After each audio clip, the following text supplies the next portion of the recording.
நிலையம் ஒன்று அமைத்து வைத்தேன்.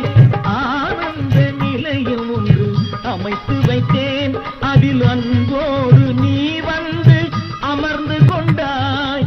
அன்போடு நீ வந்து அமர்ந்து கொண்டாய்.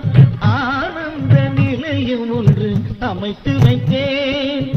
காண வரும் பக்தர்களுக்கு காட்சி கொடுப்பாய். காண வரும் பக்தர்களுக்கு காட்சி கொடுப்பாய். காலமெல்லாம் திருமலையை ஆட்சி புரிவாய். வரும் காலமெல்லாம் திருமலையை ஆட்சி புரிவாய். ஆனந்த நிலையம் ஒன்று அமைத்து வைத்தேன். அதில் அன்போடு நீ